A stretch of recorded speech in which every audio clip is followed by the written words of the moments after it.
Ah, ¿qué tal? Muy buenos días. Estamos con ustedes aquí en vivo y a todo color. Hoy con un relajo de transmisión que no veo usted, caray. Pero bueno, ya estamos al aire. Está Aida Manso por aquí, a quien saludo. Vamos a regresar en 6 minutos después de escuchar al Rincón de Salacaín por problemas de formato de producción. En 6 minutos volvemos a tocar el tema de la culpa no la tienen los hombres, sino la masculinidad. Buenos días.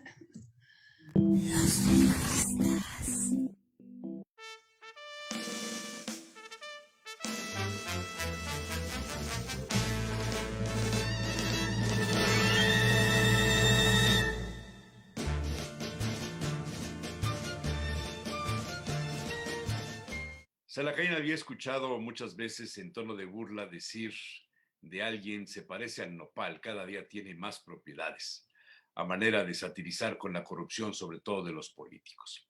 Ciertamente este popular y ancestral alimento tiene una infinidad de beneficios cuando se consume, desde el combate o prevención a la diabetes hasta como ingrediente auxiliar en el tratamiento del cáncer, el colesterol, las úlceras o las heridas.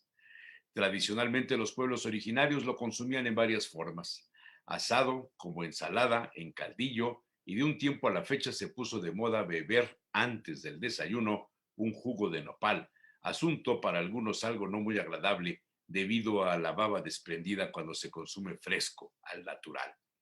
Para evitar la molestia, los especialistas en nutrición recomendaron mezclarlo con jugo de naranja, de lima y otros productos de color verde. Tema no bien acogido por el paladar de Salacaín, quien acostumbra beber su jugo de nopal apenas pasado por la mezcladora recién se levantaba. La planta pasó a la historia para el naciente imperio azteca cuando en 1325 terminó el peregrinar luego de encontrar en un islote pedregoso una nopalera y encima de ella agarrada un águila devorando una serpiente. Las nopaleras luego entonces se convirtieron en oráculos sagrados, cósmicos, pues sus raíces entre piedras conectaban con el inframundo y los frutos, las tunas, simbolizaban el corazón sagrado apuntando al cielo. Una de las comadres de la abuela vivía fuera de la ciudad y de vez en cuando acostumbraban visitarla, y ella recibía siempre con una frase coloquial: al nopal nada más lo visitan cuando tiene tunas, con lo cual se relajaba la charla y se contaban anécdotas en torno de un chocolate y algunos panes de dulce. Famosas las visitas a los mercados de la familia de Salacaín para comprarle a la marchanta los nopales recién cortados y pelados con gran habilidad por las mujeres del campo expertas en retirar los cientos de espinas. Después se llevaban a la cocina y empezaban a prepararse los alimentos con base en el nopal. Había secretos, había trucos para sacar el mejor color y el mejor sabor del nopal. Se cortaban en rombos o rajas y se metían a cocer con sal mineral o tequesquite o con una moneda de cobre de las de antes. De esa forma, decían las tías abuelas de Salacaín, era posible reducir la baba desprendida por el nopal. Después de enfriarse, se mezclaban con cebolla rebanada, rábano, cilantro, sal, aceite de oliva y algo de vinagre. La abuela ponía además tornachiles y aceitunas, con lo cual se adquiría un plato producto del sincretismo mesoamericano y europeo. Otras veces los nopales iban a parar en un caldo, previamente cocidos, secados y fritos en manteca con cebollas cuarteronas, epazote en abundancia y coronado el caldo con unos chiles pasillas fritos o chilpotles y un chorrito de aceite de oliva. ¿Cómo se reproduce el nopal?, le habían preguntado alguna vez al aventurero Salacaín. Según sus investigaciones, los pajaritos silvestres eran los responsables de su producción. Los nopales producen tunas, los frutos llenos de semillas.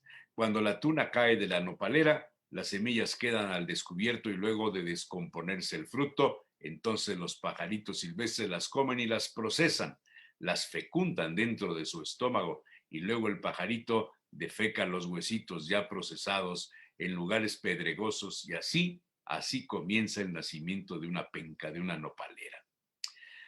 Aquella mañana le habían surgido todos esos recuerdos a Salacaín, pues Rosa, la cocinera, había llegado del mercado y anunció en voz alta: hay nopales y quelites. y empezó la preparación de una de las sopas más sabrosas y reconstituyentes en esta temporada de noviembre, cuando los vientos y los fríos acechan.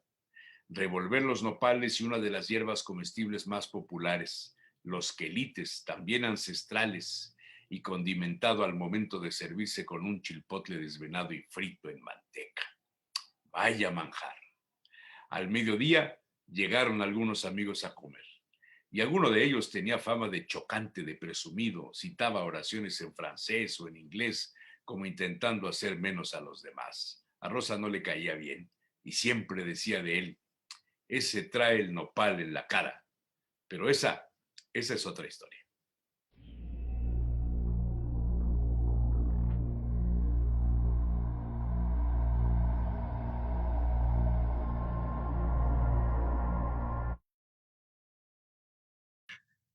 Aquí estamos nuevamente con algunos problemas de transmisión. Luego les explico por qué, o no, de una vez.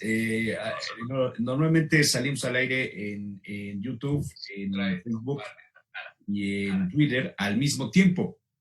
Se transmite por una plataforma ahí que no tengo, o sea, ¿para qué les explico si es un enredo que ni yo entiendo? Pero ahí sale. Y de un tiempo a la fecha, como 2 semanas, a veces en YouTube no jala la señal. Entonces, lo que hacemos para las personas que luego me reclaman es que estoy suscrito al canal de YouTube y no salió en vivo.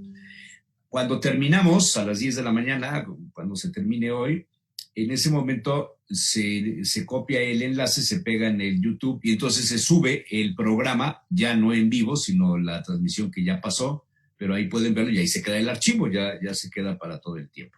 Y lo mismo sucede con el portal de noticias, losperiodistas.com.mx, donde en este momento no está pasando en vivo por la misma razón, porque el portal está ligado totalmente con el YouTube. Pero bueno, dicho lo cual, saludo a Don Olito, saludo al doctor Víctor Gómez, que ya también está listo. Les mandé un artículo por ahí que me creó alguna curiosidad, una declaración de una historiadora pues británica, voy a recalcar británica, la flema de los británicos en estos temas de la mujer, el hombre, los derechos del hombre, la mujer, la masculinidad, la feminidad, etcétera. Se trata de la historiadora Mary Beard, que nació en el año de 1955 y que es una mujer polifacética, dice el artículo de la BBC, donde las haya.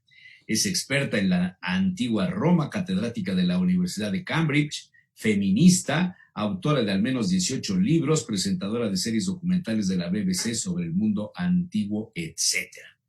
Y bueno, deriva todo la entrevista que le hacen es sobre cómo es que ella se mete en el estudio del mundo clásico, un asunto que a lo mejor pues el aprender el latín, el griego, todo esto cuando tienes 10, 12, 13 años, pues ¿qué te va a andar interesando eso?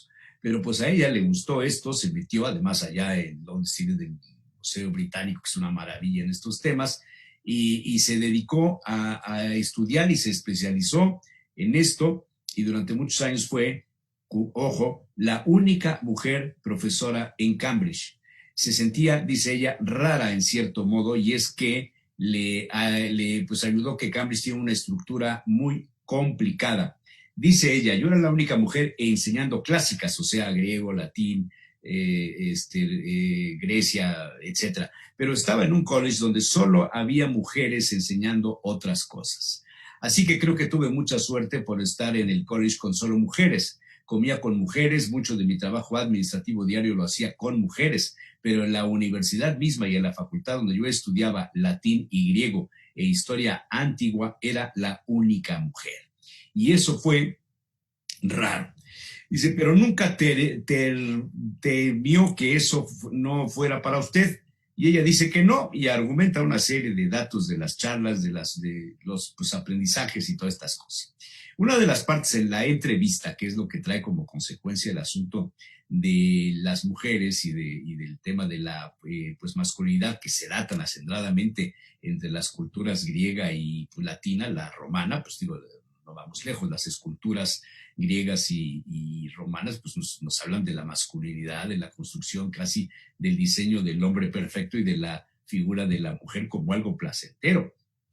Entonces dice ella en un libro que se llama Mujeres y Poder, un manifiesto, explica que no todo lo que hemos heredado de ellos, se refiere a las dos culturas que cité, nuestras tradiciones y costumbres que se puedan trazar hasta ellos son necesariamente algo de lo que debíamos sentirnos orgullosos.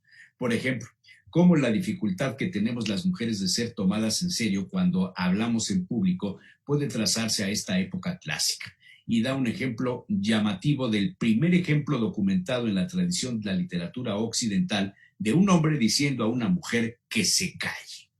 Sucede al principio de la Odisea. Ustedes sabrán, como yo, que la escribió Homero.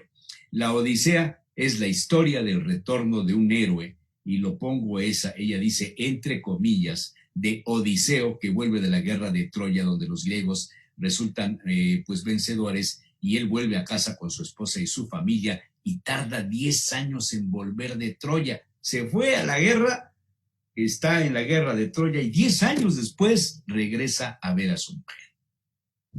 Pasa 10 años luchando en la guerra y 10 años volviendo de la guerra, o sea, 20 años. Y parte de su viaje de vuelta se retrasa porque se enreda con mujeres que no debía, pero también porque hay tormentas y monstruos. Mientras, en pues, su casa, su esposa, que se llama Penélope, no la de la canción, sino la esposa de Homero, mantenía el palacio, lo cuidaba y también cuidaba a su hijo Telémaco. Y un día baja desde su habitación a la zona pública del palacio y escucha a un bardo cantando canciones tristes sobre lo mal que lo están pasando los héroes en su regreso desde Troya. Y ella le dice, por favor, ¿puedes cantar una canción más alegre? Esta es un poco deprimente. Y Telémaco, su hijo, que es pues adolescente, la oye y le dice, madre, cállate. Y a partir de eso el discurso político es un asunto de los hombres y vuelve arriba. Y así lo hace la madre de Telémaco, y entonces es cuando viene todo este asunto de la masculinidad por encima de la mujer. Menciona 2 excepciones en las que se permitía a las mujeres hablar en público en aquellos tiempos, cuando lo hacían en condición de víctimas y cuando tenían que defender una cuestión de interés para ellas. Y así, durante siglos, los temas que afectan a las mujeres se convierten en temas de nicho. Y recuerda lo que había pues escrito Carolín Criado Pérez en su libro La mujer invisible, que todo lo relacionado con los hombres se considera universal, mientras que las cuestiones de mujeres son solo eso, cuestiones de mujeres. Esta es una frase sumamente fuerte. Y bueno, el artículo es muy largo, se los mandé para que estuviéramos más o menos en la misma sintonía, pero me encanta la forma en la que el jefe de redacción le pone título a esta entrevista. La masculinidad es el enemigo. No creo que lo sean los hombres. Aida Manso, ¿cómo ves? Hola, ¿qué tal? Buenos días. Me encantó el tema y me encantó porque yo siempre lo he visto así. El problema no es pelear contra los hombres. Creo que juntos tenemos que luchar porque el machismo afecta a hombres y a mujeres. Definitivamente, ¿no? Parecería que se ha dado del lado de que pobrecita las mujeres nos va muy mal en esto, pero también hay que ver cómo les va a los hombres con este machismo, porque los hombres tienen que asumir una actitud muy dura, muy fuerte, que no es fácil sobrellevar, es decir, tienen una gran carga encima. Entonces, esto hay que verlo desde las 2 aristas. ¿Qué pasa con el hombre y qué pasa con la mujer? Y efectivamente, creo que a las mujeres pues nos ha ido muy mal en todo esto, ¿no? Y sobre todo cuando venimos de una familia tradicional en la cual el que manda es el hombre. Creo que nuestra generación fuimos formados con esta cultura machista totalmente, ¿no? En el que hay que servirle al hermano, al padre, al tío, a todos los varones, y la mujer es la que se para de la mesa para servir. Pero podemos decir, bueno, qué cómodo para el hombre se queda sentado, le están sirviendo, pero también hay muchas cosas en las que se está volviendo o se volvió inútil al hombre. Es decir, el hombre muchas cosas no supo hacerlas, no estuvo entrenado para ellas. Entonces fue una situación también de una incapacidad que se le dio en muchos aspectos de la vida diaria y del manejo emocional, sobre todo esta parte me parece muy importante. Tuvo que reprimir y todavía hasta la fecha tienen que reprimir sus emociones porque son muy pocos hombres los que pueden expresarse y decir lo que están sintiendo. Entonces yo esta parte la quiero dejar aquí en que afectó a los dos sexos, hombres y mujeres, ¿no? Hasta Paquita, la del barrio, habla de estos temas en su canción esta de ¿Me estás oyendo inútil? O sea, el hombre quedó inutilizado en estas cosas y así como José Alfredo Jiménez y algunos otros de los pues, compositores clásicos de la canción de pues, vernáculo mexicana, Cuco Sánchez, Luis Demetrio, Álvaro Carrillo, qué sé yo, la lista podría ser interminable. Toman a la mujer y la ponen en eso que dice esta doctora, en ese nicho, ¿no? Porque esa es la manera, se le pone en un nicho, se le alaba, se le dice, pero se le traiciona, se le engaña, se le manipula, se le sobaja, etcétera, etcétera, no se le deja hablar y mil cosas. La representante de esa parte, no sé si llamarle femenina, pero ese centro de la sociedad que deja a los hombres en su lugar bajo la mala óptica de la masculinidad, es Paquita, la del barrio. Y nos dice re feo, don Olinto. Sí, sí, es hasta cómico a veces escuchar a Paquita. Creo que el tema es muy amplio, muy complejo. Muchas gracias. Tiene muchas, no, es que tiene muchas aristas, muchas caras, esto de las masculinidades, el machismo y el feminismo. Creo que hay algunas cosas que se han convertido ya en una especie de mito. Por ejemplo, para muchas feministas vivimos un patriarcado hegemónico. Para algunos otros vivimos un feminismo hegemónico.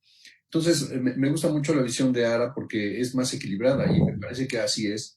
En mi manera de ver las cosas, creo que hay una participación de ambos en la generación de esto que llamamos machismo. Porque, por ejemplo, habría que preguntarse cómo es que surge un macho, cómo es que surge ese clásico hombre. Pues tú debes de saberlo. Mira, y es que aquí hay aspectos muy interesantes que van desde la biología, la genética, hasta la cultura, la antropología, estudiada la cultura por la antropología. ¿Por qué? Porque evidentemente se han hecho estudios y hay algo que a veces algunas alas de algunas formas de feminismo, porque hay muchos feminismos extremos, no quieren ver, que es el aspecto genético, hay aspecto de especie, aspecto de animaloide. No dejamos de ser animales por más cultura que tengamos. Creo que la cultura a veces va matizando los aspectos genéticos. Y esto lo digo porque generalmente en las especies más avanzadas, entre comillas, en mamíferos, el macho tiene una función muy, muy importante, pero también la hembra tiene una función muy importante. Entonces, las hembras escogen generalmente al macho más poderoso. Ahora uno diría, bueno, pero eso sucede en los leones, en los gorilas, pero también en los humanos. Hay una corriente muy polémica, muy interesante, que es la corriente que habla de la hipergamia, donde se ve que, por ejemplo, la mujer, ¿a quién escoge? ¿A quiénes escogen las mujeres? A los hombres que tienen la varonilidad. Pero es que ahora se ha simbolizado muchísimo. Los símbolos del macho, por así decirlo, el macho poderoso, equivalente en los seres humanos, tiene que ver, por ejemplo, con el poder económico, tiene que ver con puestos, tiene que ver con niveles de superioridad respecto a una mujer. Eso es lo que decías hace una semana, pero respecto a la tesis que presenta la doctora Mary Berth, de que el problema no son los hombres, sino la masculinidad. Hay mujeres que asumen el papel de la masculinidad también históricamente. Esto es muy interesante, porque hay algo que a mí me ha llamado poderosamente la atención. Si nos damos cuenta, muchas mujeres que ahora están por fortuna, teniendo la opción, porque ahora ya lo hay, muchas mujeres que en ascender en empresas, en organizaciones, etcétera, siento, y no sé si estén de acuerdo, Víctor y Ara, o tú mismo, que se van masculinizando, van desarrollando ciertas actitudes de poder. Entonces me decía una ejecutiva, me decía, a mí me encanta, lo dijo con otra palabra, fregarme a los hombres. Entonces, entró en ese papel que la biología ha descubierto que el macho tiende a ser más competitivo. Sí, la hembra tiende a actividades más, eso en el promedio, no quiero que se entienda mal, en el promedio, y la hembra tiende a desarrollar actividades de cuidados. Fíjate, es interesante porque en países muy avanzados, como Noruega, Suecia, etcétera, las mujeres que tienen todas las oportunidades del mundo siguen escogiendo las mismas carreras, psicología, enfermería, etcétera, etcétera, y los hombres tienden a irse a las ingenierías, por ejemplo, porque el hombre tiene un poco más de llamado, el promedio, insisto, a cuestiones de máquinas, de competencias. Y es que esto le da al hombre más competitivo, que puede resultar aquí muy, muy ácido esto, pero más competitivo, el más poderoso. Y nosotros, si es que es cierto esto de la hipergamia, no sé, habría que platicarlo, la mujer tiende a escoger a ese tipo de personajes porque le va a garantizar muchas cosas. Y no es por conveniencia, es incluso por supervivencia de la especie, tal vez. Habría que pensarlo. Es que el hombre y la masculinidad no se pueden disociar así tan fácilmente. Así por un lado la masculinidad y por otro lado el hombre. Van asociados. Entonces, doctor Víctor Gómez, el hombre masculino o la masculinidad, porque ya don Olinto metió el calificativo de machismo.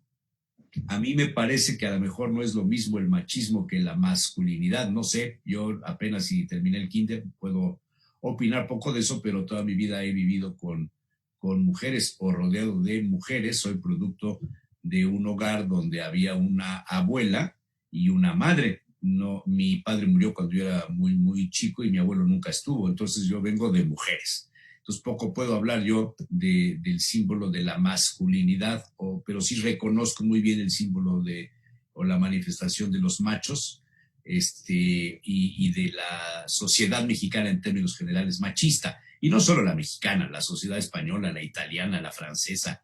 No es algo exclusivo de los mexicanos. Pero por eso interesante la posición de esta doctora que cita a los clásicos, a los griegos y a los romanos, a los latinos, como la parte donde surge este asunto de la misoginia de alguna manera al callar a las mujeres.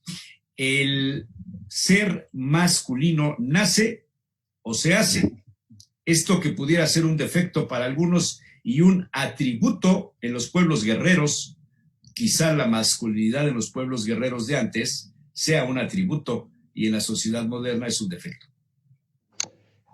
Fíjate que yo también vengo de una familia de muchas mujeres y en la familia de origen vimos 3 hombres y 3 mujeres, entonces ahí hay un concepto al 50 y 50%. Pero más que todo, igual he vivido con muchas mujeres, mis hermanas, mi mamá, mi abuela, y yo he visto a la mujer con mucha autoridad. Y yo creo que cuando hablamos sobre esas masculinidades y machismo son conceptos, ¿no?, generados desde lo social. Y cuando digo, bueno, ¿qué estoy hablando? De 1900, con ese machismo o esa masculinidad, o estoy hablando del presente. Pareciera que nos aferramos como al pasado, como del 1900, ¿no? Y siempre nuestra narrativa, y escuchando a Ara, el decir, estos conceptos son como muy antiguos. Entonces, ¿qué hemos vivido nosotros y qué es lo que nos ha llegado de fuera y que se ha transmitido de que los hombres eran así? Hoy los hombres son diferentes. Hoy sí participamos, sí escuchamos, nos dejamos guiar por una mujer, vertimos nuestra información, nuestras ideas, y ya es otra manera de vivir. O cada quien tiene su realidad, cada quien manifiesta lo que ha vivido. Entonces, yo creo que sí hay que referirnos como muy puntuales a el hoy o el pasado, dentro de ese imaginario, y que pareciera que nos queremos aferrar socialmente a ese hombre que puede existir, pero no me ha tocado verlo como tal. A mí me ha tocado ver como la presencia de la mujer fuerte, ¿no? ¿Pero se Empoderada, hace o nace? Yo creo que se va haciendo. O sea, realmente no, nosotros aprendemos una conducta. Y cuando tú hablabas de Paquita, la del barrio, que es todo un lenguaje descalificativo, te comportas como los varones cuando descalifican a una mujer o descalificaban a una mujer. Hoy la mujer ya no te lo permite, o sea, ya no es la misma mujer del pasado, del 1900. Hoy la mujer está muy empoderada, muy fuerte, muy decidida y tiene un comportamiento muy diferente. Aun cuando veo que algunas mujeres también quieren masculinizarse y adoptan esa postura también del varón. Entonces, yo creo que cada uno va a manifestar lo vivido y nos seguimos aferrando. Entonces, yo digo, hay que hacer una revisión personal de a qué te refieres y también vertir qué estoy hablando, de una autoridad de respeto o de una sumisión, ¿sí? Entonces, yo creo que cuando Así yo como veo lo que estás diciendo, me parece que va más en el tono de la sumisión, asunto que no comparto. ¿sí? Pero hay muchos comportamientos así. Entonces, una cosa es que yo te respeto porque eres la autoridad en este momento y otra cosa es adoptar esa sumisión. Entonces, sí hay que saber diferenciar en si es un maltrato o no es un maltrato, si es esa masculinidad o es ese machismo, o sea, ¿a qué nos estamos refiriendo? Entonces, yo creo que sí hay que revisar muy bien el tema y el Pues por concepto eso de les mandé el artículo para que lo revisaran, pero por lo visto no sí, hiciste la tarea. pero No, yo sí lo leí, ¿eh?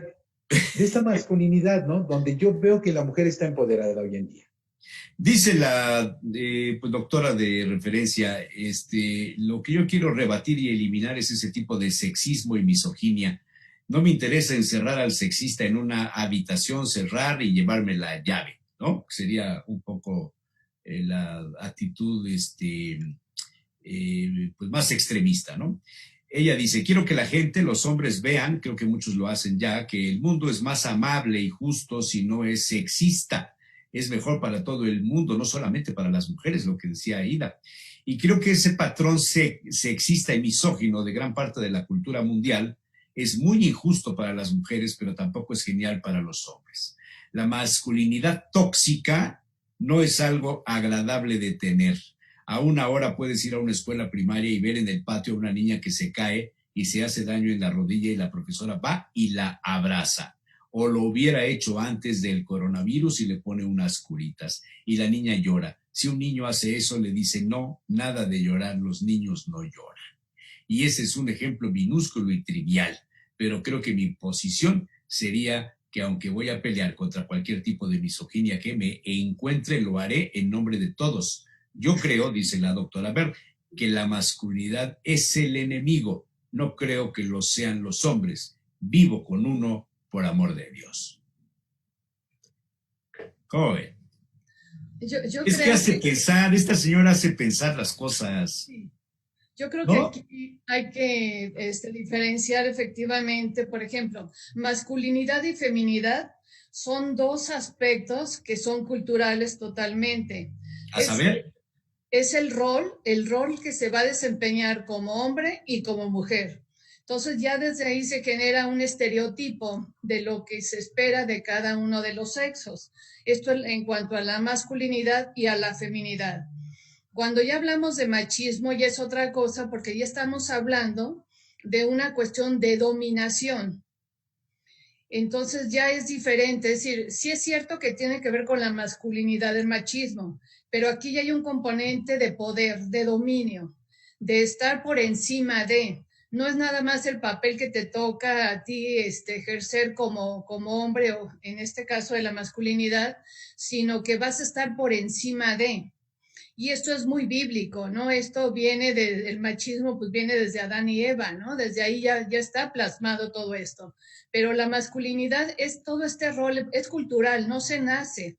No, aprendemos cómo comportarnos. Las niñas tienen que vestir de una forma y los niños tienen que ser de otra forma. Entonces son los roles que nos toca desempeñar culturalmente. Por eso decía que nosotros venimos de una formación machista, en esta masculinidad es una formación machista, porque es de poder sobre el otro. Pero sí hay que dejar muy claro la diferencia entre uno y el otro, ¿no? Don Olito. Sí, aunque fíjate, yo totalmente de acuerdo, aunque yo creo que a veces son parte de un continuum, porque es como la agresividad. Es mala la agresividad, es que depende cómo se aplique. Creo que el extremo de la agresividad ya es la violencia. Incluso, por ejemplo, en Estados Unidos, en el inglés se conoce el término, si no estoy bien, me corrigen, el aggressive. Entonces, nada más que esta agresividad, que en inglés es la capacidad de empuje para acometer una empresa.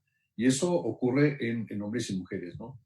Entonces, yo creo que es cierto, creo que el macho está asociado, por lo menos lo que plantea en su artículo esta doctora, esta investigadora, es ciertamente la masculinidad, pero va muy asociada, porque al leer el artículo uno no deja, por lo menos yo no dejo de asociar en su lectura esto que ella llama la masculinidad con algunos aspectos extremos, que es el machismo ya violento, la sujeción de la mujer por un hombre violento, etcétera, etcétera, etcétera, ¿no? Así que yo creo que es parte de un espectro amplio, ¿no? En el pasado hemos visto que la mujer ha adoptado esa masculinidad y lo hemos visto a través del medio de comunicación, de las películas. Y cuando veo a Prudencia Grifel o a la otra actriz que siempre la acompañó durante mucho tiempo, la mujer adopta una voz más grave, no tan aguda como las mujeres hablan, sino engruesan su voz y comienzan a adoptar ese comportamiento masculino que el varón siempre ha puesto a través de la historia. Cuando veo a María Félix, también habla así, de esa manera, mostrando y una actitud más masculina, y digo, eso es lo que no tiene que hacer la mujer.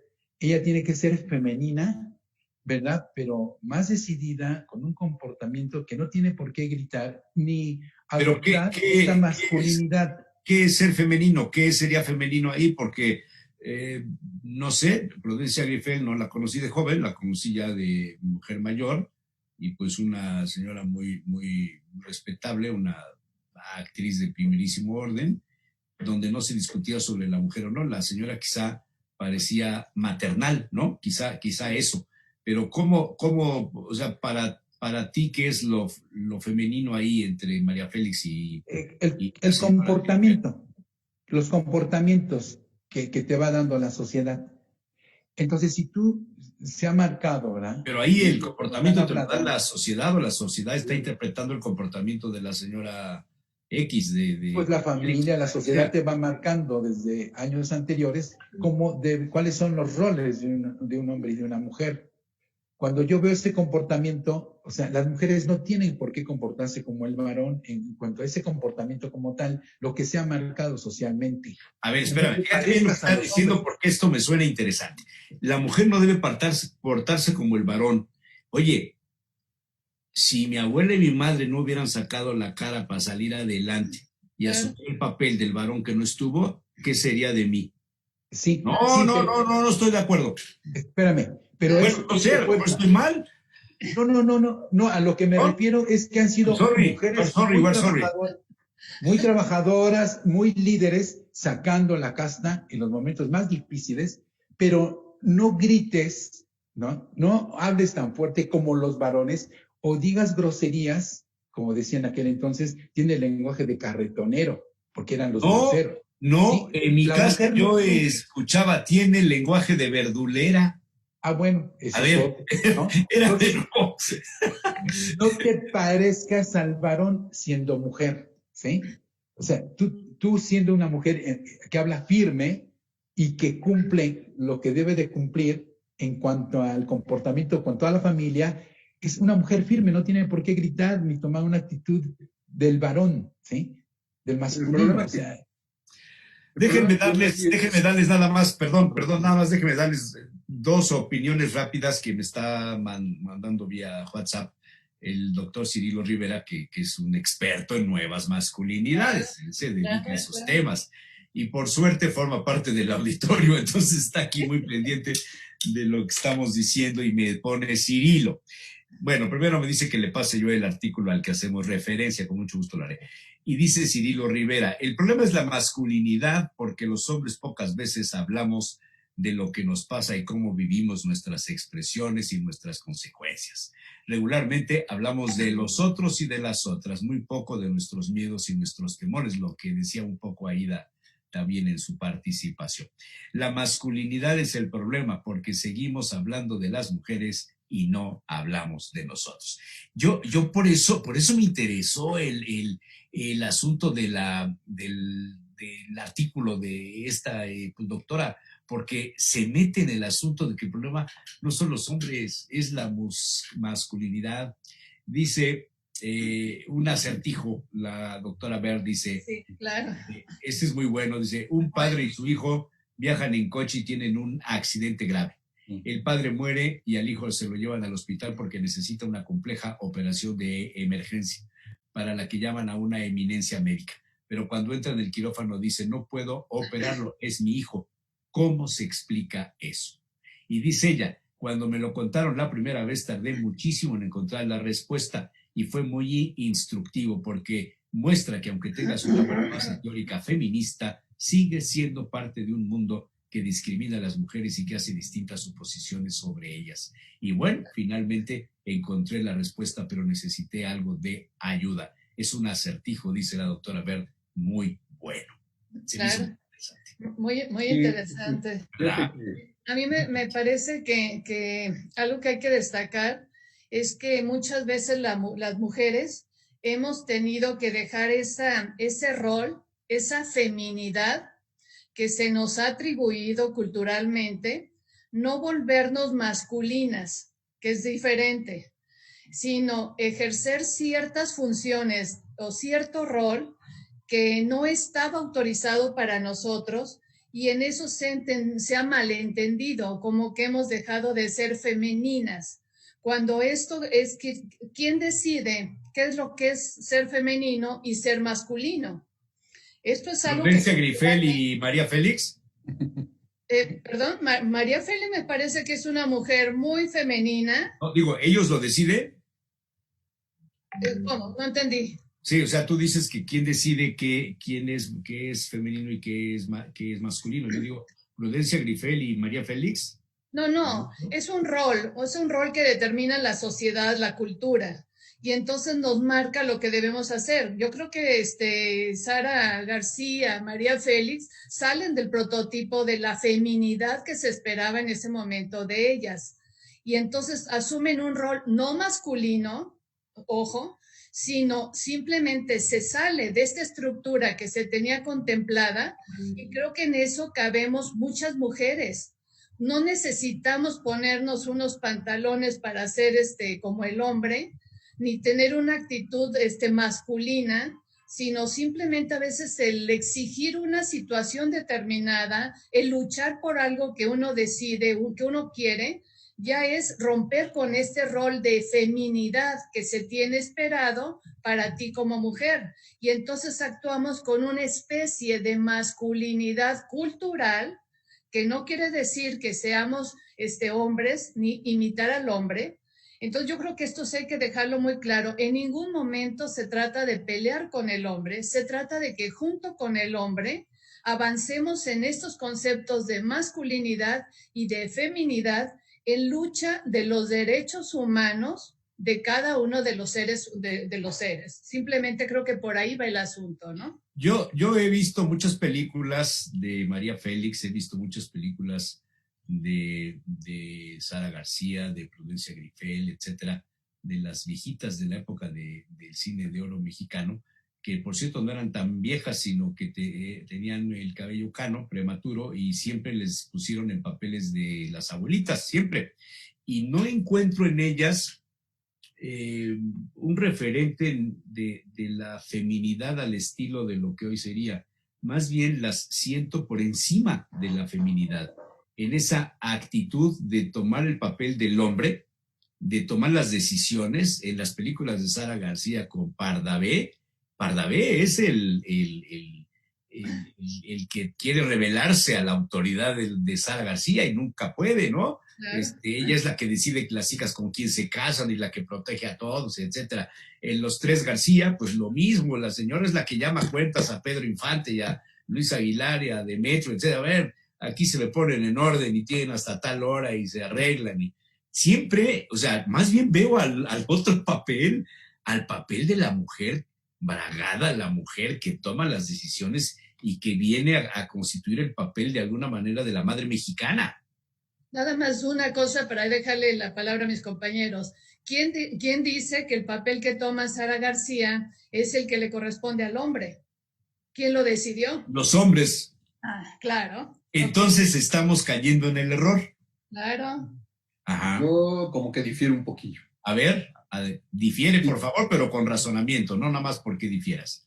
No, claro, mira, hace rato le estaba diciendo que la mujer ahí, en este caso esa García, Prudencia Grifel, etcétera, como que revelan el otro poder que ha estado presente en mucho tiempo, por lo menos desde nuestras abuelas, el poder de la mujer en la educación de los hijos. Generalmente la educación de los hijos, la formación se la dejaban mucho más a una mujer que al esposo, porque cualquier cosa, dile a tu madre, y dile a tu madre y tu mamá que diga. Por ejemplo, en algunos pleitos, incluso de machos que están peleando, quien a veces llega a poner paz o a hacer justicia, muchas veces es la abuela, una Prudencia Grifel cualquiera, y el poder de la palabra de la abuela es muy grande. Entonces muchos hombres se doblegan ante la abuela o ante una madre, cuando una madre, por ejemplo, asume ese papel en la educación de los hijos, porque el papel del padre, estoy hablando en promedio y en lo tradicional, es otro, es el que provee, se va a trabajar, etcétera. Entonces yo creo que ahí pues es un poder que nos revela en manos de quién estaba la formación, quién determina que es la hija la que debe planchar la ropa, la que debe servir, quién determina que es el hijo al que se debe hacer todo eso. Muchas veces no siempre era el papá, muchas veces era la mamá la que iba instruyendo quién debe ser así, quién debe ser asá, ¿no? Está ya en la pantalla nuestro colaborador de los martes, el doctor Cirilo Rivera, que me mandó por aquí algunos mensajes. Hacía falta Cirilo en la mesa, definitivamente. ¿Perdón? Hacía falta Cirilo en la mesa, definitivamente. ¿Crees? Pues es el experto. Sí. Es el experto. Bueno, pues si quieren ustedes ya se pueden despedir. Vamos con Cirilo. A ver, Cirilo, nos has estado siguiendo en este tema de la entrevista que le hacen a la historiadora británica Mary Beard, que habla sobre estos temas de la masculinidad en función del mundo clásico, de los griegos, de los latinos, y va sacando ahí una serie de cosas, y la cabeza del artículo que se me hace muy buena: la masculinidad es el enemigo, no creo que lo sean los hombres, vivo con uno. O sea, la señora está casada con un hombre. Me mandaste un mensajillo por aquí que leí ya, donde dices que el problema es la masculinidad, porque los hombres pocas veces hablamos de lo que nos pasa y cómo vivimos nuestras expresiones y consecuencias. Regularmente hablamos de los otros o las otras, muy poco de nuestros miedos y temores. Cuéntame. Sí, buenos días, gracias. Ya estoy de metiche aquí, de metiche oficial. Ya me asumí desde ese rol. No, gracias. Y sí, regularmente escucho, sigo. Nada más que hoy fue el día que dijo que quería descansar un poco. Estoy teniendo un ritmo muy pesado y este tema del cuidado también, que hay que ponerlo de ejemplo también. No, fíjate, sí, a ver, el problema no es los hombres en tanto sujetos biológicos. El contexto cultural, yo lo que planteo y lo que más o menos, ya recordé un poquito el artículo, tiene ratito que había escuchado algo como esto, es en qué medida los hombres, esto que aprendimos, bajo qué contexto cultural, histórico, porque efectivamente ha habido ciertos cambios, ¿no? Tampoco, si un chavito de 14, 15 años se escucha decir, no le hagas, están hablando de como lo que habla mi abuelo o mi tío, ¿no? Entonces, esto no, para él no le va a significar. ¿Por qué? Porque él está viviendo otro proceso histórico. Más no quiere decir que las actitudes o ciertas conductas hayan cambiado. Por otro lado, ¿por qué la masculinidad es el problema? Porque tiene que ver que en esta cultura algo que aprendimos los hombres es a disociarnos emocionalmente. Y digo, bueno, aquí tenemos colegas que han, Víctor, desde la atención con los hombres, me imagino, cuando le dices, ¿y qué tienes? Pues me duele, ¿dónde? ¿No? Y para que le diga el nombre del dolor y el miedo que tiene a la enfermedad, nos cuesta trabajo.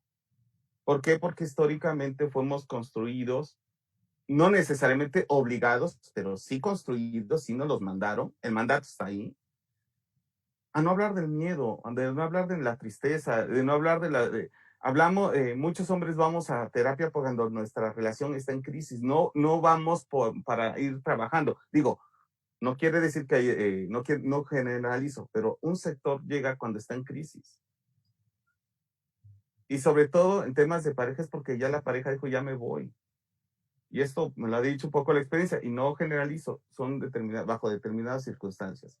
La masculinidad es un problema porque mientras los hombres hablemos de lo que pasa allá afuera, de si cumplo con el trabajo y eso, lo que no estoy diciendo es que me da miedo perder el trabajo. Lo que no hablamos es, me da miedo que mi violencia aleje a mi pareja. No hablamos de, me da tristeza no saber cómo expresarle el cariño a mis hijos o a mis hijas. O sea, el machismo y la violencia que se deriva de él puede ser producto del miedo que tiene el hombre de hablar de sus temores. Eduardo Galeano por ahí tiene un clip de video en YouTube que se llama las mujeres sin miedo. Y lo que dice Galeano es, las mujeres, dice, el hombre por muy macho, dice, le da miedo a las mujeres sin miedo. No es que los hombres, la cultura patriarcal se reproduce en diferente cuerpo, eso es algo que se ha dicho y lo han dicho las compañeras. Ese es el punto de partida del análisis que hace. Claro. Los clásicos tienen un peso enorme desde la Odisea, con el caso de que contamos de el hijo de Homero que le dice a la mamá, cállate porque el asunto de la política es de los hombres. Claro, y si nos vamos a Rousseau con el Emilio, pero eso ya es muchos años después. Sí, pero se sigue manteniendo esta idea de que solamente los hombres van para lo público, las mujeres van para el espacio privado. Esa concepción que no es nuestra, sino la hemos heredado, incluso me atrevería yo a decir, genéticamente la traemos ahí. Judio-cristiana, y además las leyes están montadas en el derecho, romano, que además las mujeres no eran sujetas de derechos, y por lo tanto, eso que decía Olinto, sí, ¿por qué las mujeres? Oye, pues es que como diría el presidente, no me acuerdo quién fue el que dijo, pues si los derechos los tienen, pero que se los ganen. Claro, imagínate. ¿No se acuerdan cuando la votación en 1950 o 49, pues no las dejaban votar hasta el 53, hace 67 años que las mujeres pueden decidir sobre el tema político en este país? Sí, quiero con eso porque creo para no robar, digamos, invadir el espacio de mis compañeras y compañeros. Lo que decía Olinto, sí, ¿por qué las mujeres son las que regulan emocionalmente y los hombres no? Porque desde que se construye la familia como institución en Roma, el pater familia es quien domina, de ahí viene el tema de la domesticación, la dominación, y de ahí viene lo de la dama, una mujer debe ser dama en tanto domesticada y dominada, porque no es sujeta de ningún derecho. En tanto el pater familia, el que es el padre, el dueño de estos hambrientos, ¿no? Viene de famelus, de los hambrientos, de los esclavos, de los niños. Pues entonces cuando yo llegue a casa, la casa debe estar en orden. Y entonces, ¿qué hacen las mujeres? Sí, pues en la torre, si viene me va a dañar a mí, pues mejor pongo orden en la casa. ¿Cuál? No lo sé. Cada familia, cada mujer generaban su estrategia.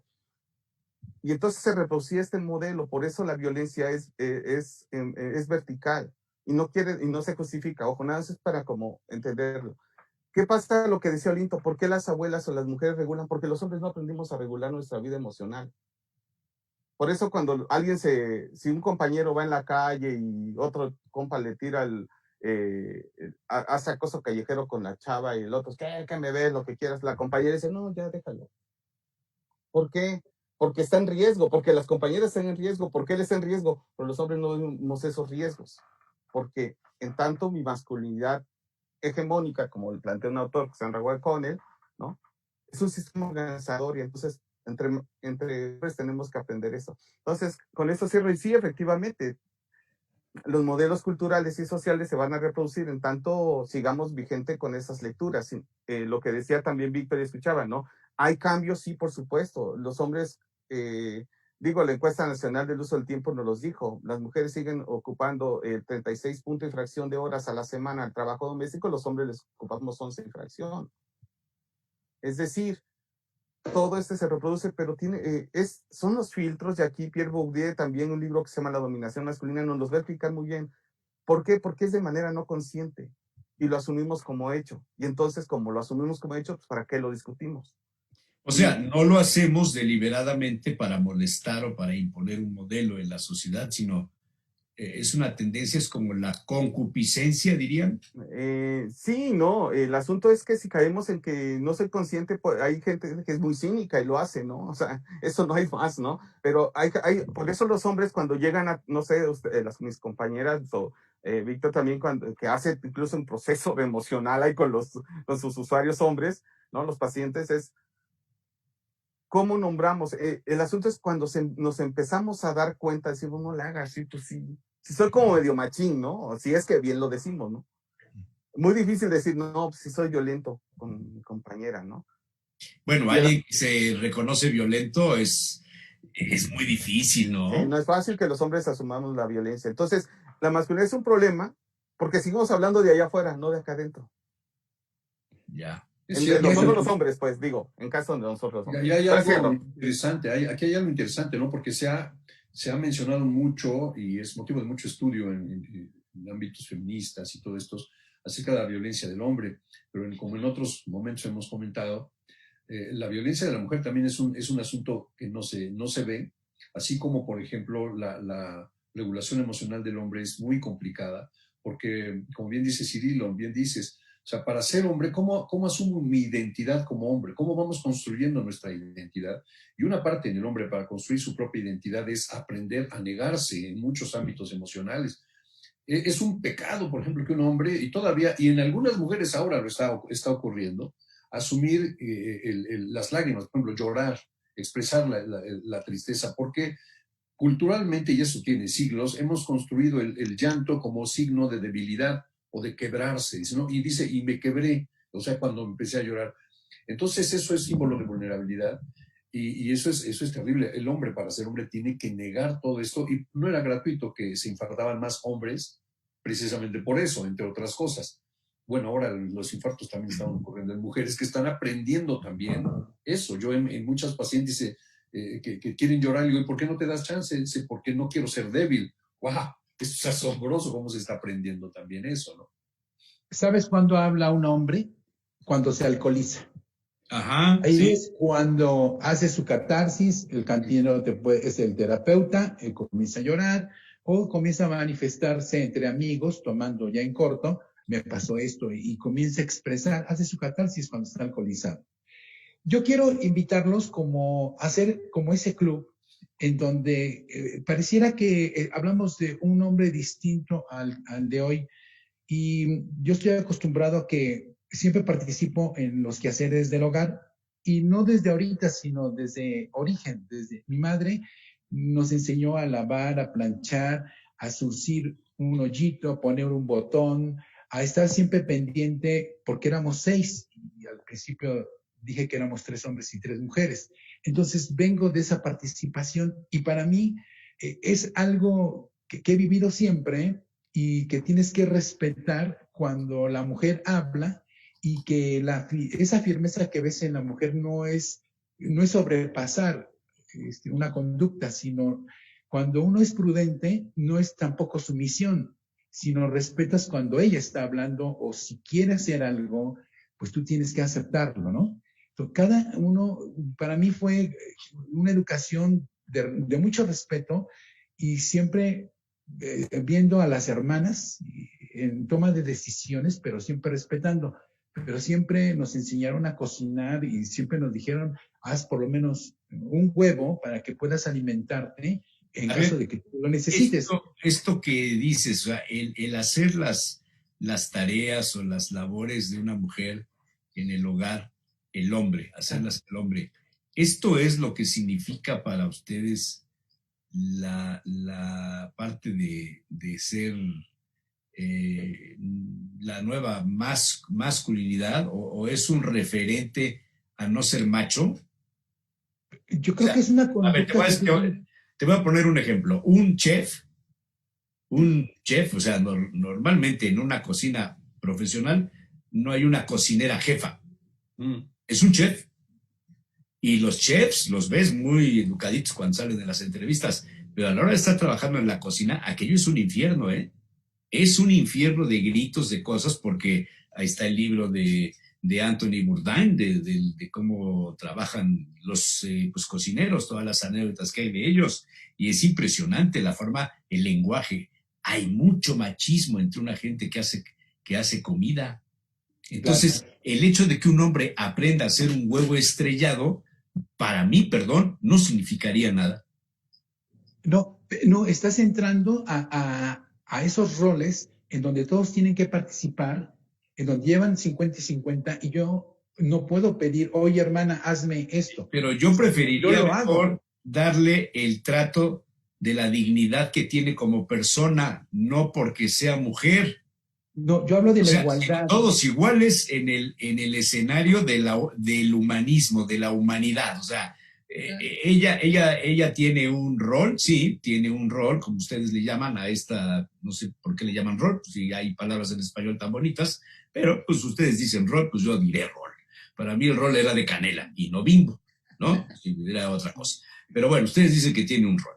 La mujer es mujer porque genéticamente, biológicamente, así es, ¿no? Porque tiene senos, porque tiene un aparato reproductor que permite prolongar la vida a la humanidad, porque tiene una sensibilidad diferente a la de un hombre, porque tiene un espíritu de acoger a los demás, de perdonar, etc.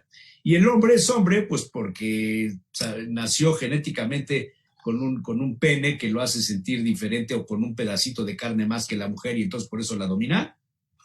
A ver, por favor, Aida. Yo creo que aquí es un tema polémico, ¿no? Claro. Cuando se dice es que el hombre hace cosas de la mujer, ya estamos hablando ahí de una cuestión machista o sexista. Porque ya estamos diciendo, eso a mí no me toca, eso son cosas de ella y yo le ayudo, fíjense qué bueno soy. Sí, eso es lo que está mal. Exactamente, claro. Momentito, no ayudas, no. Es tu responsabilidad. No, es una contribución que tú haces a la estabilidad de la relación, de la familia, del hogar, de la oficina, de lo que tú quieras, ¿no? Es una corresponsabilidad, pero se maneja como te ayudo, yo te hago el favor de lavarte los trastes hoy y mira, apláudeme porque ya lo hice, ¿no? Yo creo que estos papeles, por no decir la palabra de rol, que efectivamente tiene razón Jesús Manuel, estamos en México, el papel del hombre y la mujer ha sido asignado culturalmente o designado culturalmente. Pero acá lo que ahorita con lo que decía Cirilo, me llama la atención en qué momento la masculinidad y la feminidad, que son papeles que se asignaron históricamente, en qué momento esta masculinidad cae en un machismo. Y creo que aquí el punto esencial, por un lado, es el miedo, como ya se mencionó, el hombre le tiene miedo a la mujer, porque la mujer tiene esa seguridad en muchas cuestiones que no tiene el hombre. Al hombre le han enseñado que tiene que demostrar siempre su poder, su capacidad. El hombre tiene que mostrar que tiene ganas. La mujer no tiene que mostrar nada. El hombre tiene que mostrar de quién es el hijo, si es suyo o no es suyo. La mujer no, la mujer sabe que es su hijo. A lo mejor ignora de quién es el papá, pero sabe que es su hijo. El hombre tenía que pararse en el baile, en medio de la pista, a decirle a la mujer que si quería bailar con él. Y había casos en los que lo dejaban parado.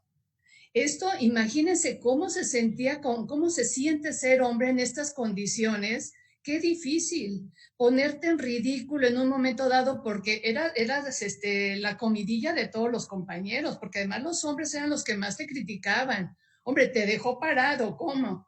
Y además había otra cuestión cultural. Si tú pasabas a la siguiente mujer a decirle que se parara a bailar contigo, ya ella se sentía ofendida. Claro, no soy plato de segunda mesa, se decía. Segunda mesa. Entonces, todos estos roles, qué difícil papel, y yo me pongo a pensar en ellos, qué difícil papel de ser hombre. Oye, bájenle tantito. Vamos a cambiar estos papeles que nos asignaron y vamos a caminar juntos en la vida. No somos competencia, no nos vean así. Somos parejas unos y otros, y vamos a trabajar juntos. Yo creo que esto es lo esencial de la masculinidad y de la feminidad, ¿no? Está bien. Déjenme hacer un paréntesis breve. La Fiscalía General de la República acusa a Enrique Peña Nieto de traidor y jefe criminal, Sí. cabeza de un aparato de poder criminal, un papel central en la comisión de delitos de traición a la patria y cohecho en el caso de Odebrecht. Esto lo afirma la Fiscalía en un documento que es publicado hoy por el diario Reforma, y donde se menciona la orden de aprehensión en contra del exsecretario de Hacienda Luis Videgaray, que se formuló ante un juez y que fue devuelta sin que el juzgador se pronunciara sobre su procedencia. En la solicitud, la Fiscalía considera que el expresidente Peña fue autor mediato de los delitos mencionados y los de carácter electoral, es decir, que cometió los ilícitos utilizado como instrumento a Videgaray y a Emilio Lozoya Austin, exdirector de Pemex, dice esto el diario Reforma, perdón por el paréntesis, y otro, una nota luctuosa, dolorosa, sentida. Estoy viendo por aquí en el Facebook la comunicación que hace Emilio Murat González y su hermana Derby de la muerte de su mamá, de doña Derbilia González, viuda de Murat, la esposa del profesor Jorge Murat, una señora encantadora, incansable, que cocinaba maravillosamente. Tuve la suerte de ir a desayunar y a comer a casa de don Jorge muchas veces antes de ser presidente municipal y siendo presidente municipal, y siempre con la misma sencillez de toda la vida. La vi por última vez hace 3 años o 2 años en el homenaje que cada 9 de agosto le hacemos los que fuimos sus amigos al profesor Jorge Murat en un aniversario más de su muerte, y llegó en silla de ruedas, ya muy pues con un deterioro físico tremendo, y bueno, pues ahí tuve la suerte de saludarla por última vez. Descanse en paz, doña Derbilia González de Murat. Gran personaje, don Jorge, gran personaje, su mujer, una familia muy interesante que valdría la pena un día hablar de esto y de la frustración de que no llegó a ser candidato a gobernador, porque vaya que iba a ser el candidato a gobernador. Muy querido, ¿no? Muy querido por el pueblo. Y aparte. Punto y aparte. A ver, entonces, a mí me da curiosidad que tengamos siempre que salir a diferenciar entre lo femenino y lo masculino en relación como si fuera lo visible y lo invisible, entre que si la mujer tiene derecho o no los tiene, si los tuvo y los tuvo hasta que los tuvo, y que si México, el otro día lo escuchaba yo, es que México todavía no está preparado para que una mujer lo gobierne. Y yo creo que las mujeres han gobernado durante muchísimos años, pero nunca han sido electas, que es diferente. Nunca han participado en las boletas para ser presidentes o gobernadoras o presidentes municipales en términos generales. Pero sí me preocupa que sigamos personas de nuestra edad.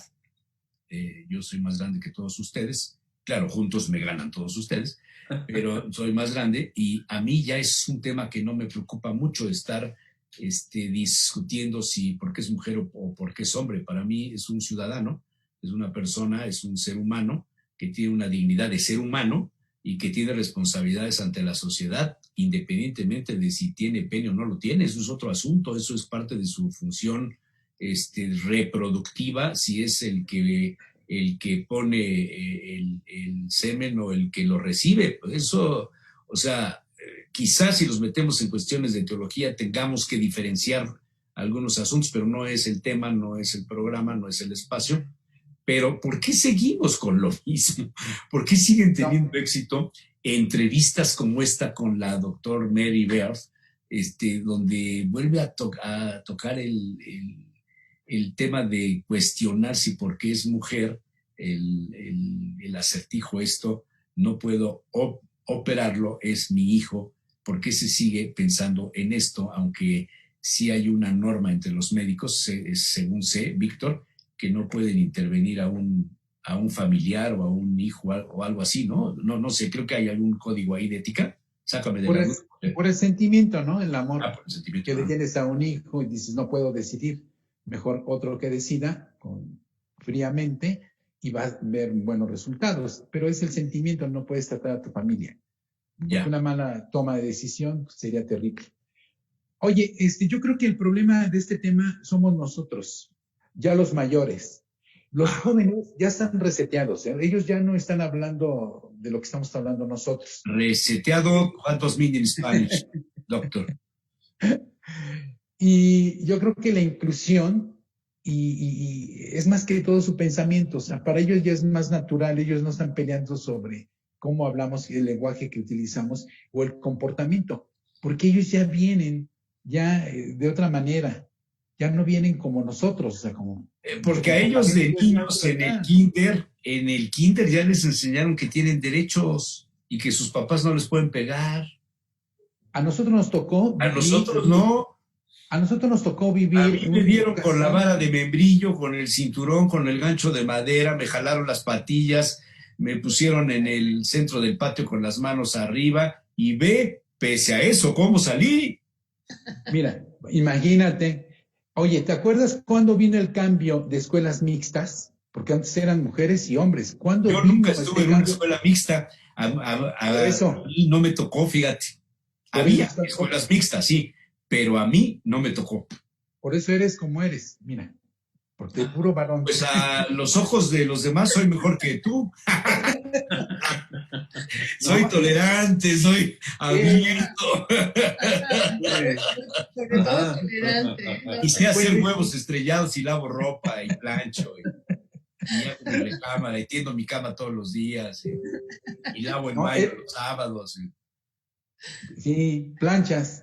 Claro, no, bueno, no, ya no tanto. Supuesto. Nada más lavas. Mañana me toca planchar. No, también plancho. Pues, oye, ya la tintorería te cuesta un ojo de la cara. ¿Tú porque eres rico? No, hombre. A mí me enseñaron a cambiar botones, a hacer valencianas, poner cierres. No, hombre, por favor. Eso es lo que hemos vivido toda nuestra vida, Jesús. Entonces, este tema queda fuera. Realmente hemos vivido eso. El participar en familia. Está bien. Yo creo que es parte de este enorme movimiento que viene desde los primeros feminismos. Ahora pues sigue muy vigente porque el movimiento en sus diferentes formas del feminismo está muy vigente y cada vez más fuerte. Y yo creo que sigue moviendo estructuras, sigue moviendo paradigmas, sigue moviendo este anquilosamiento que habíamos traído desde generaciones anteriores. Y bueno, no hay día que no haya algún aspecto del feminismo, ¿no? Lo vimos, por ejemplo, lo hemos vivido en las marchas feministas, lo hemos vivido. Ayer, por ejemplo, hubo un evento que me llamó mucho la atención, esta diferencia y esta discusión que se armó entre John Ackerman y Sabina Berman, no sé si lo vieron. Sí. Yo la verdad tengo mejores gustos para... Bueno, pero para yo lo quiero citar. medios de comunicación. Oír a John Ackerman es como hacerte un lavado de bilis en ayunas. No, pero eso es independiente Para de gusto o no. John Ackerman no es de mí. No, sí, es muy bueno. Bueno, es muy bueno para ti. Óyelo, escúchalo, aliméntate con él. Pero espérame. No me refiero a que estés de acuerdo. Lo mismo. Ay, mano, pero no me refiero a que estés de acuerdo con él o no, sino lo que surgió después de la discusión con Sabina Berman. Porque si se dieron cuenta, toda la lluvia de twitters que salieron después, son como 15, 20, no sé, un chorrismo, con el mismo texto, todas mujeres, ¿sí? Periodistas, todas con el mismísimo texto, o sea, como que se armó un coro enorme para darle duro a John Ackerman, tenga razón o no, te guste o no, pero lo que me llamó la atención es que lo que se aduce es una especie de, otra vez, la hegemonía del macho tirándola a una mujer, etcétera, dando a entender una manifestación más el ataque a las mujeres, ¿no? Entonces, me llamó mucho la atención y yo creo que fenómenos como estos son lo que surgió ahora en la marcha feminista en Cancún, contra el feminicidio de una chica allá en Cancún, pues lo que desató esta violencia espantosa. Yo creo que este tipo de fenómenos son los que permiten o traen pues estos temas a la mesa constantemente, ¿no? Sí, sí. Yo rapidísimo, fíjese, coincido con lo que dice Olinto. A ver, ¿por qué sigue siendo un tema vigente? Porque las mujeres desaparecen, las mujeres son asesinadas, mayoría, una gran parte por hombres, ¿no? No es, ojo, por eso, bajo ese ejercicio de esta masculinidad, pues, machista, de borracho manejo mejor, vimos el caso del cuate que iba alcoholizado, que chocó el Mustang y cobró vida. A ver, el asunto no es si te diviertes o no te diviertes, cómo te diviertes, siempre y cuando no te pongas en riesgo o pongas en riesgo a otra persona. Segunda, tiene que ver con, si se sigue hablando del machismo es porque las mujeres desaparecen, la homofobia es una práctica que sigue apareciendo, vemos gente que sigue luchando porque exista el PIN parental, por favor, o sea, nos hemos dado cuenta que los abusos sexuales, más con la pandemia, están a la orden del día y tiene que ver muchas veces, gran porcentaje de los hombres, por eso creo que es un tema que hay que seguir discutiéndolo, no podemos dar por hecho. ¿Ha habido cambios? Sí, por supuesto, también hay que visibilizarlos. Yo, por ejemplo, no me gusta usar el término nuevas masculinidades, aunque ya está en la agenda, porque es como una forma de romantizar los neomachismos. Es decir, porque lavo los trastes, entonces ya soy nuevo hombre. No, es tu responsabilidad, porque cargo la pañera, eres un nuevo hombre. No, pues tú eres el papá, porque ahora, ¿qué es lo que hacen esas masculinidades disidentes o diferentes? Uno, empiezan a atreverse a parar su violencia, a reconocer que ejercen violencia, empiezan a hacer un trabajo personal, empiezan a ir a, por ejemplo, con Víctor, oye, me siento mal, ¿qué puedo hacer? Pues me atiendo más cercano porque estoy generando autocuidados y estos autocuidados promueven también un autocuidado con mi familia. Dejo de ser como que ellas me cuiden, no, o sea, es un cuidado colectivo y eso nos está invitando la pandemia a generar un cuidado comunitario, es decir, desmontar quién es dueño de quién o quién posee a quién. Y me parece que mientras siga pasando este tipo de atrocidades hacia mujeres, niños, niñas, adultos, adultas mayores, porque no son ajenos, y los hombres no veamos qué podemos hacer para mejorar este mundo, seguirá siendo un tema en la mesa, ¿no? Y yo con eso me gustaría cerrar. Muy bien. Pues señores, muchas gracias. Ya llegamos a las 9:16 y me faltan todavía 30 minutos del Rincón del Vino, 28, 29 minutos. Hoy hay una modificación hoy en el programa del Rincón del Vino. Tenemos como invitado a Daniel Ramírez, que es el gerente de ventas de uno de los abarrotes, sino el abarrote más antiguo de México, de la Ciudad de México y de México en términos generales, la Puerta del Sol. Ellos son importadores de vino desde el siglo XIX, desde mediados del siglo XIX, y nos hizo favor de venir. Grabamos algunos programas con él y hoy vamos a tocar el tema del análisis organoléptico, incluso porque bebemos este vino durante este programa que se grabó a las 2 de la tarde, el Terras Gauda, un vino de la zona de las Rías Baixas en Galicia, así es que nos transportamos a las uvas Albariño, nos transportamos a Galicia con este programa que grabamos hace 2 semanas o 3 semanas, que espero que les guste. Ya llevamos con este programa, 14 programas del Rincón del Vino ininterrumpidamente, o sea, 14 semanas, o sea que ahí la llevamos. Así es que muchas gracias. El próximo lunes estaré por aquí con el análisis político. Los dejo con el Rincón del Vino, con Víctor Absalón y como invitado Daniel Ramírez de la Puerta del Sol. Aida, muchas gracias. Solito, muchas gracias. Gracias, mi querido. Gracias, Cirilo. Muchas gracias. Por cierto, ahora sí, mándame, por favor. Cirilo, mándame los datos porque estoy haciéndome los 2 o 3 últimos cafés de la bolsa de la organización. Así es que dime dónde lo compro porque la verdad está muy bueno.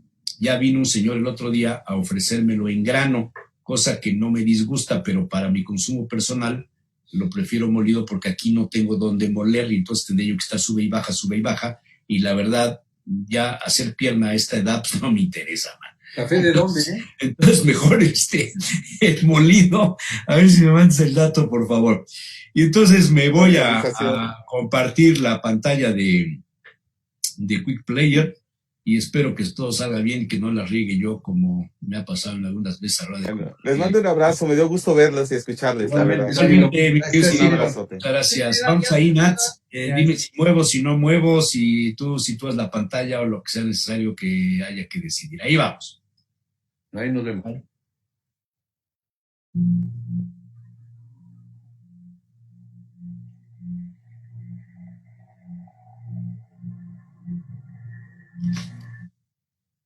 Aquí estamos nuevamente con don Víctor Absalón López, mi querido amigo. ¿Cómo estás, Jesús? Y el COVID nos ha separado, caray. El COVID nos ha separado. El Rincón del Vino, una edición más. Ya hemos hecho cosas por Zoom, ya superamos el Zoom, ya hicimos algunos programas en vivo con los mezcales, con los vinos blancos, y ahora me traes una sorpresa que nada más al empezar a ver las botellas que iban sacando de la mochila, esa portabotellas que venían fresquitas y todo, vi un vino que dije, por ahí tengo un par de botellas que seguramente las abriremos algún día. Este es 2017, ¿verdad? ¿8? Yo creo que las mías son del 2000, creo, ¿no? Así es que podríamos... Muy bien. Competencia y bueno, preséntanos. Mira, les presentamos aquí al señor Raúl Juárez. Él es el titular Bienvenido. de la Puesta del Sol en México. Es una tienda importadora muy prestigiada. Exactamente. Y nos van a presentar. Claro, él no está donde. No. Exactamente. Cuidado. Si no se ha continuado bien, pero no. Que nos dé la receta, ¿no? Entonces Raúl nos va a presentar una línea de vinos bastante interesante que tiene mucho tiempo también aquí en México. Por favor, Raúl, por favor, ¿qué nos traes? La parte de la Puerta del Sol es una historia muy vieja, pero todas nuestras marcas son exactamente así. O sea, es una empresa familiar y tomamos nuestras marcas como familia. Tomamos una marca, nos vamos de la mano con ella y vamos caminando. Entonces, las muestras que tenemos son eso justamente, son nuestras históricas, por así decir. Todas tienen un valor histórico, pero... ¿Valor histórico? Sí. O sea, realmente todas las bodegas que tenemos tienen una participación en la historia bastante interesante. ¿Vale? Entonces, en el caso, Terras Gauda, finalmente, los fundadores, los pioneros de la denominación de origen Rías Bajas, en castellano Rías Bajas. Entonces, eso es súper importante. Oye, estás hablando de una linda, así es, pero además, tiene un tinto. Sí, ya es de la del Bierzo. Del Bierzo, bueno, le pegan los años. Estos de las Rías. Oye, esos aquí en la bodega del Bierzo tienen un vino que no les cubre con denominación de origen, empezar ahí, porque es de una uva garnacha tintonera. Eso se llama la prohibición. Es de mis uvas favoritas. Y la prohibición es un vino que lo he tomado, lo trajeron hace muchos años, junto con Pitaco, venían juntos los dos vinos. Y de la prohibición no lo quiso nadie, porque el nombre se les hacía primero desconocido. Yo cuando vi que era una garnacha tintonera, que platicábamos en un programa de mis uvas preferidas, la garnacha tintonera. Que es un vino bien abundante. Y eso y luego también por parte de Terras Gauda, a ver, que después de muchos años de estar bebiendo vino, decimos, que empiezas a apreciar los blancos y los rosados de otra forma, ¿no? Entonces, yo siempre fui amante del vino con barrica, el vino blanco con barrica. A mí me gustaba. Y los gallegos tienen 2 o 3 cosas ahí. Tenemos con Terras Gauda uno que se llama La Mar, que quería cambiar de idea acerca de los vinos blancos. Sí, no, y me gusta. Sí, yo soy de vino blanco, tinto, azul, verde. Así, es que así debemos de ser todos, ¿no? Sí. Hay mucha gente de la sociedad poblana y sobre todo de los españoles llegados un poquito antes de la guerra civil y posterior, que decían que el mejor blanco es un tinto, y a partir de eso se rompía la plata. Sí, yo creo que los mexicanos debemos impulsar el consumo del vino blanco, porque nuestros alimentos, la comida mexicana, incluso el picante, van muy bien con determinados vinos blancos. Estamos hablando de los vinos blancos como Terras Gauda, que es, sí, y aparte. Muchos piensan en el vino blanco, en los vinos alemanes que estaban ahí. Sí. ¿No? Nada que ver. No. Nada. Se están haciendo, yo creo que a nivel mundial se están haciendo mejor calidad de vinos blancos. Ya no era el vinito sencillo como para que aprendiera, como cuando eran los niños. Nosotros, es un vinito para que aprendas a beber. ¿No? Y otra cosa que me dijeron ahora en el programa, después de que lo pasamos, que el vino blanco no te produce el ácido. Efectivamente. No, y sabes que también, fíjate que esto es otra ventaja más. el tinto te produce a los que tienen problemas de migraña y todo este tipo de cosas. Te lo detona. Sí, y el blanco no. Los taninos. Correcto. Bueno, quien padece eso, una aspirina Procter antes de tomar el vino. Es una maravilla. Una maravilla. Pero no dejen de tomar vino. No. Sí. Bueno, a ver, luego tenemos otra bodega nuestra que es Ochoa. Que me dice, ¿por qué se trae? O sea, es un vino de postre. Es un vino no de postre. Te diré, ¿sabes cuál ha sido nuestro mejor maridaje con este vino? El chile no va. Puede ser, por supuesto, porque se lo vamos a el nivel de acidez que tiene este vino claro. es importante. Yo lo he tomado mucho con guau. Sí, también le va muy bien. Este también, pero, y no me cuesta lo de con queso también, de fem, ¿no? Pero va muy bien. Sí, o sea, y esto hemos hablado, y lo que hemos estado haciendo ahora, pues no ahora, o sea, llevo muchos años, cada que hacemos alguna propuesta de maridaje, siempre utilizamos lo que come la gente con Jaime. Eso debe ser. Eso lo hacemos. Hemos hecho hemos hecho este con buñuelos que nos ha encantado. Buñuelo de buñuelo normal, buñuelo de postre. Y dentro de las comidas, te digo, con chile nogada fue fantástico, y nos metimos con unos pescados, preparados con unas salsas ligeras de fruta. Y pues ahí bien. Vamos bien, vamos haciendo eso, que no sea eso. ¿Es moscatel con cítricos? Sí. ¿A poco? Sí, porque al mira, final, eso sí me sorprende. Entonces, hubiera pensado en los frutos rojos maduros, invernales. No, ¿por qué? Porque al final, ¿qué estamos haciendo? Nosotros, yo tengo muchos años de esta propuesta, porque ya ves que había el maridaje de tienes mucha grasa y necesitas un vino que te lo quite, que tienes mucho sabor y un vino que te corte todo eso. Y estaban, entonces nosotros vamos más en el maridaje que hagan grandes, como me enseñaron en casa. O sea, el vino es un cubierto más en la mesa, y si no sirve para que tu alimento sepa mejor, entonces no sirve. Entonces el prueba ahorita es así, y nos vamos con pruebas sencillas. Dentro de lo mejor que le hemos encontrado a Terras Gauda, ha sido las enchiladas. O sea, dentro de lo mejor que hemos encontrado. ¿Sabes cuál es el único problema de todos los que están cerradas las botellas? Están muy lejos. Hay que empezar a probarlos. ¿Sí? Tenemos un sumiller acá de plantas que ha aprendido algo el muchacho, lo hemos paseado, lo hemos llevado a Valsequillo, a Zacatlán. Así. Yo comencé a beber Terras Gauda, yo creo que no hace mucho, quizá unos 20 años, 5 años quizá, porque los vinos gallegos llegaban con mucho problema y decían que no sabían viajar. Llegaba uno de los que me gustó más, no voy a decir la marca porque vamos a hablar de Terras Gauda, pero me animó mucho a empezar a comprar vino. Y aquí, por desgracia, la diferencia de las uvas clásicas gallegas no se identifica y la toman por una uva popular y una uva que produce un vino cabezón, que se dice un borraje. ¿Por qué?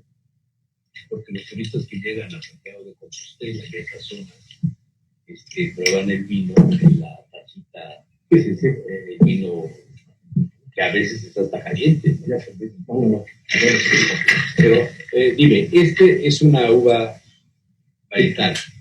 Sí, o sea, no, finalmente sí, tiene el porcentaje más alto que tiene de amarillo. Pero la magia que tiene Terras Gauda finalmente es eso, que agrega un par de uvas más una que se llama Laureiro, Alejo, Laurel, en castellano. Esa, finalmente por eso, porque le da esos toques y aromas de la hoja de laurel. Es lo que te da. Tiene un toque al final fresco. Otra que tiene que se llama Caño Blanco, en una proporción pequeña. Ahí se ve bien, lo que ¿no? es importante. Sí. Pero es que es importante. Oye, dime por qué. Es diferente al que lo hace más refrescante. Sí, quizá Víctor lo sepa, pero mucha gente no. ¿Por qué los vinos gallegos tienen una botella? No hay alguna razón. Puede ser. Puede ser, pero no, el transporte ya no. Yo pienso que es básicamente por los rayos ultravioletas, un protector más para que el vino no se oxide tan prontamente, porque el vino gallego no es básicamente con poca durada de alcohol, es muy sensible a los rayos ultravioletas. Entonces, básicamente, y también como finalmente el tipo de uva, la forma en la que se madura, el tipo de uva que te da, el tipo de vino que resulta al final, hace que tenga un poquito más de vida útil que los demás. Trae su glicerina, claro. Sí. De hecho, tiene 13 grados de alcohol, ¿no? Pero no, 12,5. Entonces, dices, es ejemplar, cada que ves un albariño, sí, lo ves amarillo, dorado, todo precioso, pero sí tiene un toque herbal diferente. Entonces, desde que empiezan las diferencias. Luego, en la nariz, siempre el albariño te representa mango maduro, precioso, inmediato, siempre el frutal. Y no sé, pero si te lo tomas allá cerca de la una parte de esas escondidas, en las Rías Baixas, en lugares horribles, lugares horribles, feos, comen cosas que sobre todo lo del mar y las algas. Entonces, cuando abro una botella de estas, es que me como y me recuerda los vinos de Alameda, de Jerez, siendo uvas totalmente diferentes, pues hay una identificación totalmente. Al final te das cuenta también, o sea, la Galicia tiene unos de los bosques más exclusivos por cierto tipo de árbol, o sea, no solamente eso, la carne gallega es la mejor de España, digan. El chuletón gallego es único. Un día nos comimos un super chuletón, ¿te acuerdas? En Rioja. En Polaya, ¿no? Agustín, Roda. Tienes fruta, para que no te deje un pequeño hueco refrescante, que es lo que lo hace. Y la antosidad de la boca, que vaya, como el albariño, digamos. Tiene una nota grasa, inclusive, hidrata. Una untuosidad, pues, para no ponerlo con grasa. Sí. Para no cortar la grasa. Untuosidad. Sí, claro. Te genera en la lengua un poquito del dejo de efervescencia. Carbónico. Como casi de vino de aguja. Ajá, pero no lo es. Pero sí te deja. Y fíjate que eso es bueno porque te arrastran los sabores de lo que estaba diciendo hace rato de las enchiladas. Está bien, al final, yo te digo esto, cada que veo un albariño, me viene en mente el pulpo inmediato, ¿no? Porque el pulpo la gallega se lo baja, ¿no?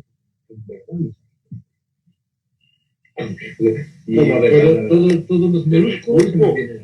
Pero ¿cómo lo comes?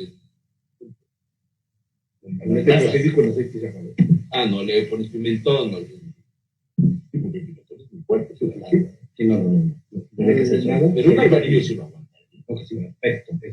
Te va muy bien. Yo diría que acompaña muy bien. Las situaciones que en México, pues ya sabes, un poco más basado, que pues lleva muchos puntos, ¿no? Entonces, a eso es lo que le tenemos que estar buscando. Entonces, por eso siempre decimos, pruébate cualquier marisco que quieras, que lo pruebas con además, mide un poco el dulzor del tomate, porque luego ya ves que le ponen los cócteles tomate. Oye, ¿tomarías este vino con unas ostras, con unos ostiones frescos? Todo lo de concha es genial. O sea, la verdad es que el albariño no es. Lo dice, los mandamos pedir al país. Hombre, cargado. A Veracruz, aquí a la vuelta, podríamos pedir Pero, por ejemplo, también lo hicimos con las vísceras de cerdo, que es lo que le llaman lana. Sí, la nana, el lepín, Genial. de los michoacanos para bien. Si nada más hay que tener cuidado, o sea, con salsa roja, no queda también como que. Pero obvio que no sea tan picante, sino saborizante, o sea, no que abrume, que sea algo extraño. Perdón, es que nos pasamos por picante cuando hemos leído algunos tipos. Sí, más o menos cuánto tiempo tenemos. No. Aquí nos avisa. Aquí a las 7 de la noche. Porque son cosas bien. No, pero por Las dos, los dos, Sí, no, claro. Siempre que me a la que le digan para que sea, perdón, ¿van 15? Ah, bueno. Entonces, Ahí va. este vino prácticamente es eso. Uno de los iconos de las Rías Bajas. Y muy conocido en México. Pero a ver, Raúl, ahora tú platícame de un tercero que acompaña bien este vino. Directo con los Nada más. directo, hay muchísimas. Entonces, de los ensaladas, llegar a los verdes, ya sabes, yo me voy a quedar.